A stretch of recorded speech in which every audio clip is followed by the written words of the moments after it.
ሰላም ለእናንተ ይሁን። ዛሬ አንድ ግጥም ወደ እናንተ ይዤ መጥቻለሁ። የግጥሜ ርዕስ ወንድምህ ወዴት ነው የሚል ነው።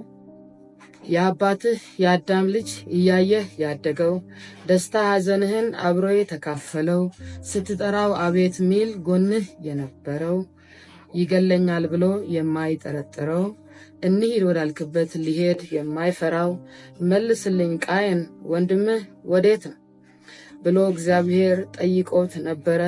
መግደል ያሳፍራል ሊነግረው አፈረ። ሊሸሽግ ቢሞክር እግዚአብሔር አይቶታል፣ የሚገባውንም ቅጣት ሰጥቶታል። የዘመኔ ቃየን የወንድምህ ገዳይ ነፍሱን እስከ መንጠቅ ስታሴር በርሱ ላይ ማይሰወርበት አለና በሰማይ በእግዚአብሔር ፊት ታይቷል ያንተም ጉዳይ። የደስታው ምክንያት መሆንን ትተህ መቃብር ልትሸኘው መንገድ አበጅተህ ለፍቶ የሰበሰበውን ከእጁ አስጥለህ ያቀደውን እንዳይደርስ መንገዱ ላይ ቆመህ የዘመናት ህልሙን ባንዴ ያጨልመህ በደስታ በሰላም የምትኖር መሰለህ። መፍታት ለሚቻለው ተግባብቶ በሐሳብ የወንድሙ ገዳይ ተብለህ አትመዝገብ። ሰው እንኳን ቢረሳ እግዚአብሔር አይረሳም፣ ከእርሱ የሚደብቅ ዋሻ ከቶ አይኖርም። የገደልከውም ሁን ለመግደል ያሰብከው ይቅርታ ጠይቀው ጌታ እያየህ ነው።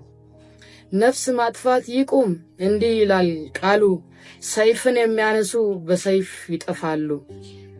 የኃጢያን ይጠፋል መታሰቢያቸውም።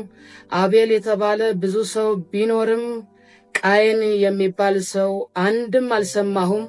ሥራ ክፉ ሲሆን ስም አይወደድም። እስካልሞትክ ድረስ እስካለህ በምድር አደራ አለብህ የወንድምህ ጭምር። ለገዳዩ ዘንዶ በደም ለወፈረ ወንድምህን ስትገብር አምላክህ አፈረ።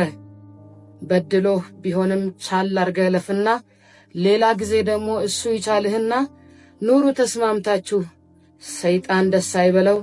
ከመባል ለማምለጥ ወንድምህ ወዴት ነው? ከመባል ለማምለጥ ወንድምህ ወዴት ነው? ተባረክ።